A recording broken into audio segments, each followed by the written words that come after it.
that you give us above all things, life forever, physical life.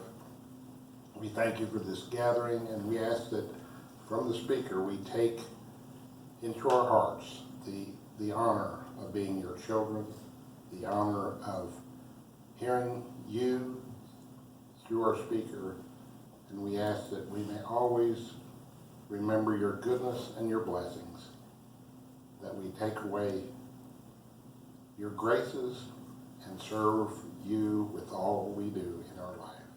For you are the end, the beginning, and life itself. Through you, we have life. Through you, we have the joy of eternal life. And we thank you. And we pray through your Son, Jesus, in the name of the Father, of the Son, and the Holy Spirit. Amen. Thank you very much. And so, just show of hands, who all is this your first time getting involved in 40 Days for Life? Okay, we got a few hands. Wonderful, welcome. And who all have already been out to the vigil quite a few times? Quite a few hands. Well, thank you all so much for being here, for everything that you've done. I just want to share a little bit about 40 Days for Life. It's, many of you have heard me share this before. It's always good to know our history and who we are. 40 Days for Life started in College Station, Texas. It started with the Christian community realizing that they weren't doing enough, and that people weren't coming to the sidewalk, that the Planned Parenthood in their community was killing too many children. And so they gathered around their conference table at the Coalition for Life in College Station for an hour of prayer. And during that hour of prayer, they came up with a plan for their community. It's a plan that is basically unchanged in the way 40 Days for Life is today, but it's 40 days. 40 days is a time period that God has used throughout salvation history as a time of testing, as a time of transformation. And so then, okay, what do we do during those 40 days? And so, well, we should pray, and we should fast, and we should be outside of the abortion facility, and we should invite the community. And so they did that, and they saw for 24-hour nonstop vigil outside of the Planned Parenthood. They knocked on over 10,000 doors. They invited the community to be part of it. They prayed, they fasted, and they saw a 28% drop in abortions. And they thought that the Lord had done a great work in their town. And they thought that that was the end. But God had other plans. One of the students at Texas A&M was the son of Carol Seward, who ran the Sidewalk Outreach Program here in the Dallas area. And he came back and he said, "Mom, we need to do this." And so they did the next 40 Days for Life outside of the now closed Aaron's abortion facility off of 635 in Dallas. And then people in Wisconsin found out about this and replicated. Then people in the Carolinas, and they realized that the Lord wanted this. And so in 2007, they launched their national campaign. They were hoping to get, maybe 20 cities involved. They had somewhere around 90 cities involved. And they thought that once they completed this, that the Lord would be done. But he wasn't. There were more cities who found out about it and said, we need to do it again. And so that next spring, during the Lent season, they did another 40 Days for Life campaign, and they've been doing 2 ever since, and a year. And so that is what 40 Days for Life is. Here in McKinney, we used to have a Planned Parenthood. In 2011, or 2010, there was a 40 Days for Life outside of the Planned Parenthood in Sherman, Texas, about an hour north of here. And During that 40 Days for Life, the manager, Ramona Trevino, quit her job, and the Planned Parenthood shut down. And so the people in Sherman said, next year we're going to McKinney. And so in the spring of 2012, I'm probably getting my years mixed up, anywho, we did 40 Days for Life in McKinney. And we did 40 Days for Life in McKinney for several more years. And then that Planned Parenthood closed down. Unfortunately, this last July, the whole women's abortion facility opened up just across 121 from here. And our community said we don't want this again. And so we are here to, again, we did a 40 Days for Life in the fall. We're doing 40 Days for Life now. And at Whole Women's, they're doing chemical abortions, which, if you aren't familiar with it, it is a horrific procedure that is more dangerous, both physically and emotionally, for the mothers. It's a two-step drug. The first drug they take in the office here in McKinney, and it blocks the progesterone, which essentially starves the child. 1 or 2 days later, they take another drug, which induces contractions, and they give birth to a dead child in their home. And that is what we're dealing with. And we want to be out there with a voice for life, with a voice for love for these mothers, these babies, even the abortionists and the abortion workers. And so we come humbly with prayer, fasting, and peacefully praying outside of the abortion facility, and inviting the community to be part of it. And so if you're not already involved, get involved. If you're already involved, invite others. And so we have already seen beautiful things on the sidewalk, and I just, at this point, want to open up the mic. I know many of you are part of those stories, and so just, if any of you have any stories of, that you want to give glory to God for, then just keep them what I call the ABCs: audible, brief, and Christ-centered. And so I'm going to open up the mic now.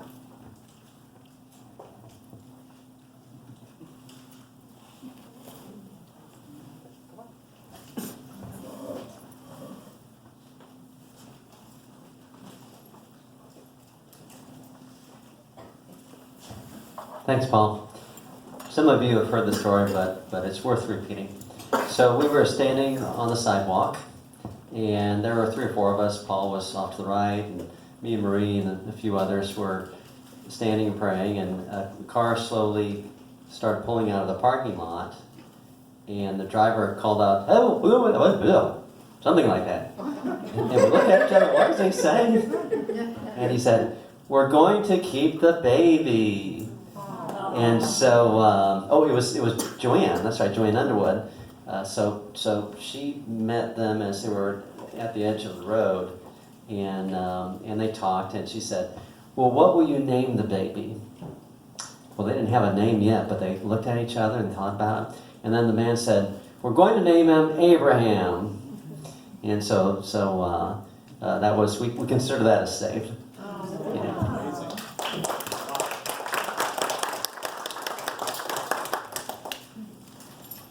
Any other stories?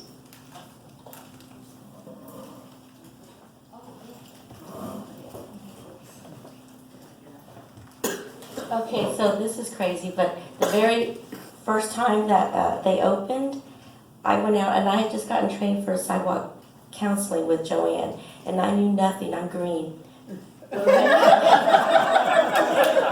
I didn't know I'm green. But so there was they hadn't opened yet, or they just opened, but they weren't open. Like the door wasn't. They hadn't opened their doors yet, but that was their first day. So I don't know why they were running late, but they were running late that day, or we were there early. I don't know. But we got there, and a car drove up. This is really Joanne's story because she talked to them, but they were a save because a young girl, 19-year-old, was being driven from, where was it? Some small town, about an hour and a half away, and she was being driven by her grandfather. And the grandfather would do anything for his granddaughter.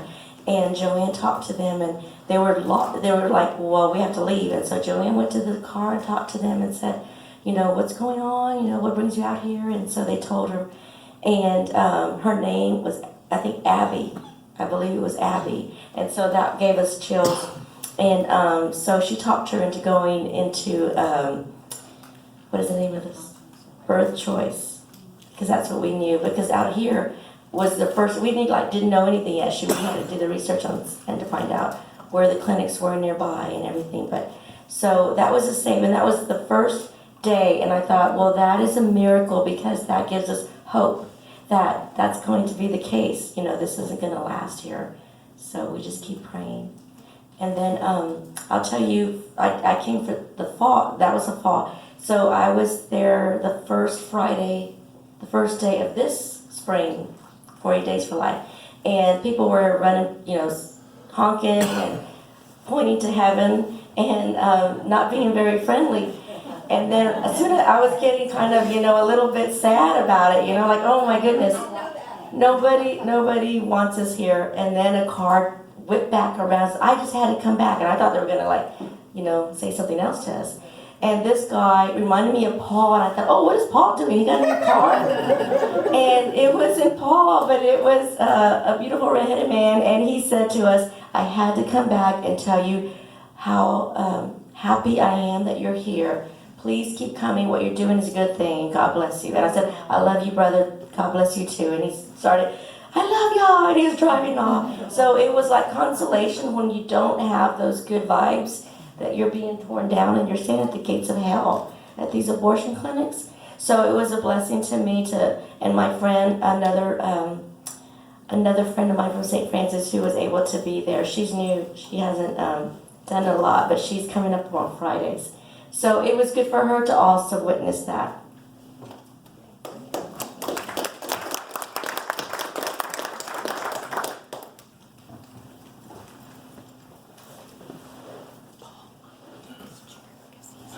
Share a couple of things. I'm going to shorten the story, but one time we were out there, and actually a police officer came over and talked to us, and he said, he'd seen us there quite a few times, and he thanked us for being such peaceful people out there. And then he asked me, well, are you all here, like all Catholic? I said, no, we weren't. There was another lady here that wasn't Catholic that was there. And he goes, okay, aren't you Catholics? You're all from the same church, right? I said, no, we're from lots of different churches. And he goes, you know what? I think I need to start going back to church too. So we minister to people all sorts of times. And then there's people who just want to do anything. There was one lady, she drove into the parking lot, she parked. She didn't know what to do, so she had a popsicle in her car. She broke it in half, gave me half. And then she went to her trunk, and someone's like, oh, what's she doing? And it's like, no, she got a step stool out and gave it to me. It's like, well, yeah, I can always use a step stool.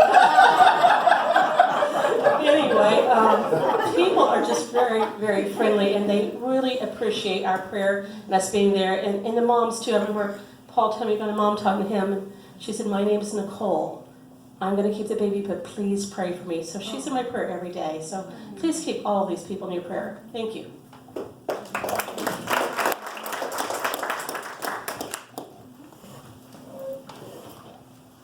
Hi, I work at the Catholic Pro-Life community, and on the day that the heartbeat bill went into effect, September 1st, I went to all of the offices, the neighbors along that one strip of the office park there, and told them what had happened, and abortion after the heartbeat is now illegal and things like that. And I went into every office there and told them, reminded them that it's Paul and Joanne you see, and they're always wearing blue, and in this case for 40 Days Green, and that's who we are, and that's who we stand for and everything, and peaceful, prayerful. And I went in, and the physical therapy office, which is just on this one side of Whole Women's Health, the lady was just distraught. She herself is a physical therapist that helps support women's pregnancies. And she said it's devastating to think on the other side of this wall they're killing babies. And so, you know, we talked and lamented and I just said, I wanted to let them know that if media comes up, they could call me or something like that. They didn't have to do that themselves. But then as I was walking out, she said, hold on a second. And she picked up, we didn't talk about faith, right? We talked about life. And she picked up a miraculous medal and she said, look, look, look, I carry this always. So you just don't know who else is standing or officing right there. So thank you, Paul.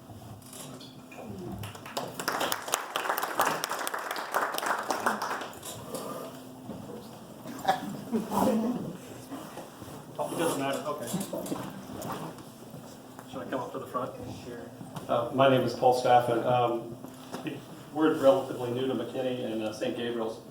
And I brought my family from Colorado Springs. I've never done 40 Days for Life before meeting, Paul Borchard and Mary and Joe.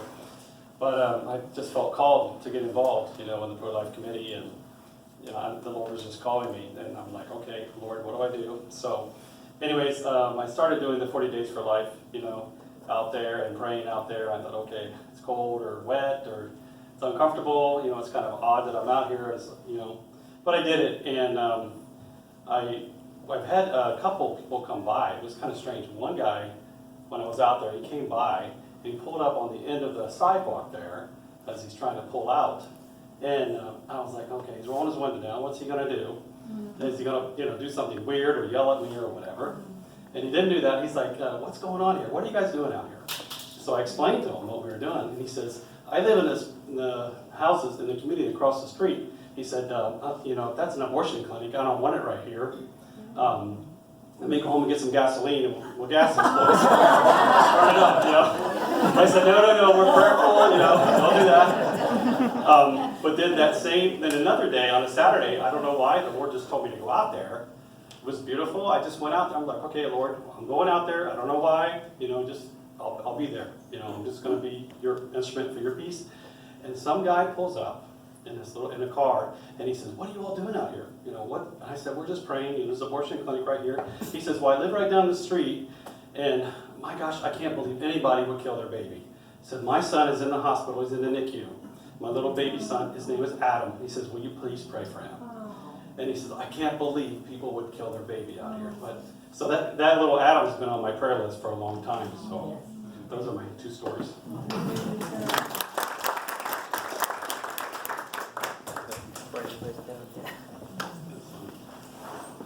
I wasn't planning on this either, but I will have to tell you about the very first time I went to prayer at an abortion clinic. I think, you might have to correct me, but I think it was Ross Street. Ruth Street. Ruth Street, yeah. Jose and Carmen Moreno kept asking me, why don't you go? Why don't you go? You'll get something out of it.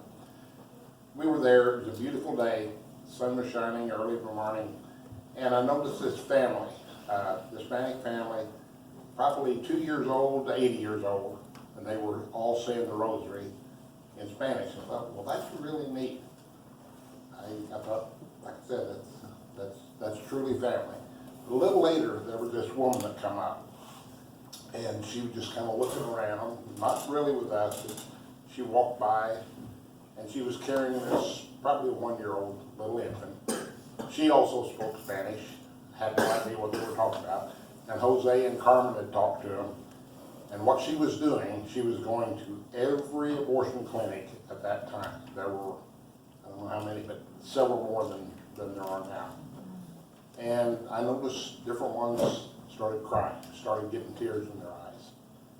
And come to find out, this Hispanic woman was going to every abortion clinic and was going to find the person that talked her out of having an abortion. And she said, I've got to thank whoever this person is. No matter what it takes, I'm going to find this person and thank them because I have life. And here's the life.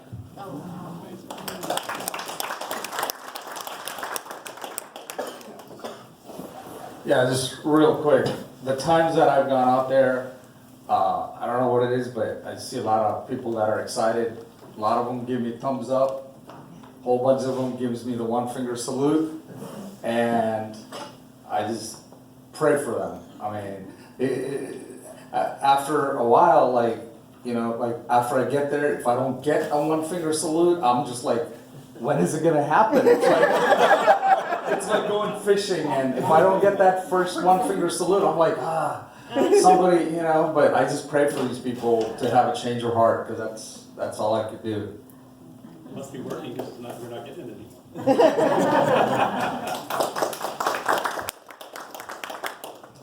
So my name's Joe. I'll just share a couple of stories.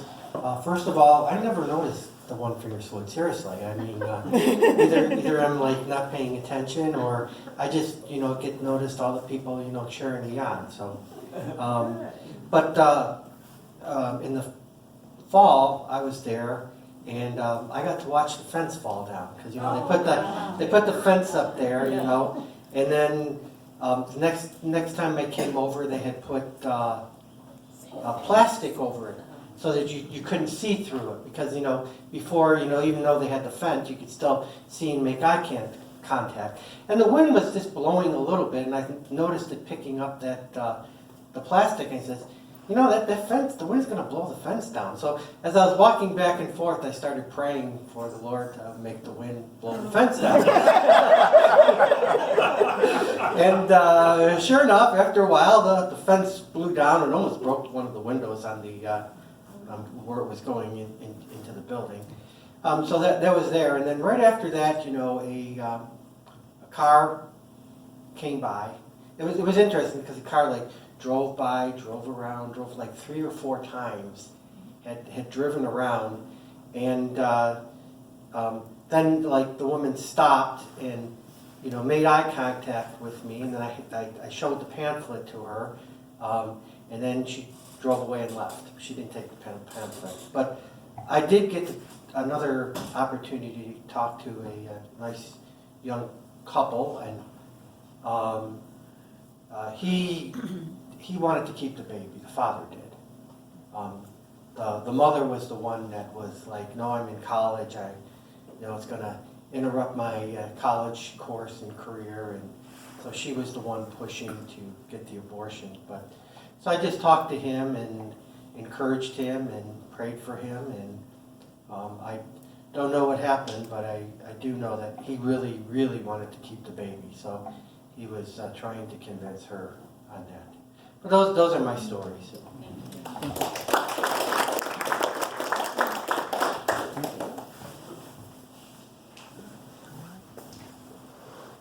Well, thank you all so much for being here and for your stories. I know that sometimes when we're out there, nothing seems to happen, but it's always good to come together and to share those stories, and to have the opportunity to see that God is working, and He always is, and those prayers are always answered. And so, yeah. So, my name is Sharon Albertson, and we have been doing life chains across the United States and Canada for 35 years, I think it is now. In fact, Paul didn't tell you the real beginning of 40 Days for Life. The two who started the prayer time around that table were the coordinators of the Life Chain in Bryan College Station. Sean Carney was one of them. So they decided it needed to be more than once a year. This was always on the first Sunday of October. And what a blessing it has been since then to really develop into something in other countries. 900 cities, is it, or what is it now? There are 588 cities right now. 588 cities in other countries as well. So my favorite story, I know you've heard this, but a man was standing outside an abortion clinic in California where he had been for a number of years, and a young woman came up to him. He had thought, this is going to be my last day, Lord, nothing's happening here. So a young woman came up to him and said, my mother asked me to thank you for being here. She remembers you were here 20 years ago. She was pregnant, not married, didn't have a job, and thought abortion was her only choice.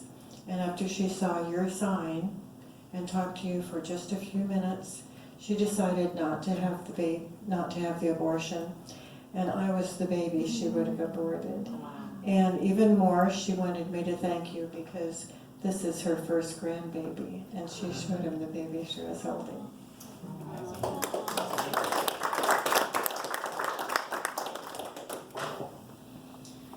So at this point, we're going to transition to our keynote speaker. I've known Kristan for, oh gosh, what is it, about 15 years? So as any of you have been to an event that I've run before, I usually skip the boring bios and I prefer to introduce someone with a silly or embarrassing story. And so Kristan, just start thinking, what is he going to say? I'm going to choose one from the conference. I was leading a group of high school students, and I lost my voice after leading them through the March for Life that year. And so Kristan usually relies on my laugh to get everyone laughing at the conference. And she claimed that it was okay that I'd lost my voice. The only reason she heard me was because I was towards the front. But anyway, but then she had this other concern. She said, "Does your dad have a problem with me? Because there's someone with your last name that's like, just doing these mean things to me on Facebook." And I said, "Well, my dad doesn't have a Facebook, so you can rest assured that he's just fine with you." And so with that, I want to welcome Kristan up, and thank you so much for being here.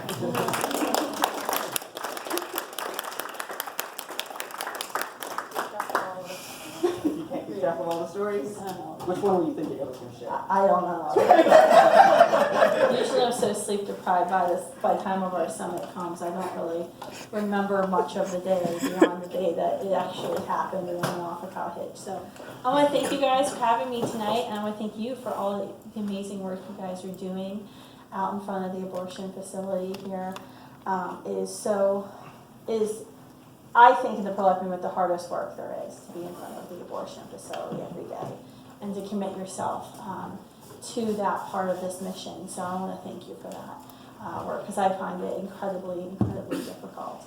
Paul asked me to kind of give you guys a pump up because this is your Midway rally, right? Yes. You're halfway done. Easter is the end, right? Palm Sunday. Palm Sunday, okay. I've only been lucky to do kickoffs and I think ending rallies. I don't think I've ever spoken at a Midway rally, so thank you. But I'm so excited to be here and to give you some thoughts about the future of our pro-life movement and exactly why right now is more critical than it's ever been before for why you must be engaged and why you must be spreading the word to every pro-life family or friend member, and heck, anyone who will listen to you at all, regardless of what label they give themselves. I firmly believe there are moments in every movement that will determine the fate of the cause. Usually, I think, comes down to a choice, a decision made by one person, by a few people, and the decisions either lean forward despite the obstacles, or fall back, playing it safe as opposed to taking a risk, making nice with people in power as opposed to maybe calling the shots like you see them, remaining comfortable versus getting a little bit in the dirt, or in your case, getting soaking wet in the rain, and as others in 40 Days for Life have to endure blizzards and snow. Although I heard you guys do this you guys get like ice and then the whole country shuts down. I was in California and 100 people were missing from the event because Dallas shut down over an 1/8 of an inch of ice. It was fascinating. But I do believe that there are these moments. I try my best when I can to study other social movements in American history, to learn the lessons from the past. And I'm very much convinced that these decisions, create ripple effects throughout entire movements. I talk a lot, I spoke last night at the event we held at UD about the civil rights movement, thinking about Mother Till. Her son was sent from Chicago down to Mississippi to visit his cousins, Emmett. He was 14 years old. He was accused of whistling towards a white woman at a local store. He was murdered. He was kidnapped, tortured, beaten, and finally thrown into a river there in Mississippi. I think about her decision, Emmett's mother's decision, to not close the casket at Emmett's funeral. Instead, she said she wanted the world to see what they had done to her baby boy. It was that picture of Emmett Till in the open casket in his funeral back home in Chicago, which then led to Rosa Parks saying she wasn't going to give up her seat on the bus that evening on her usual ride home in Montgomery. And then from Rosa Parks' arrest began bus boycotts, freedom rides, and then 4 students in Greensboro decided on a Sunday morning to sit at a lunch counter that they were banned from sitting at because the Supreme Court had sanctioned segregation. And then those sit-ins, those Greensboro sit-ins actually grew larger and larger, went from 4 students the next day 8 to dozens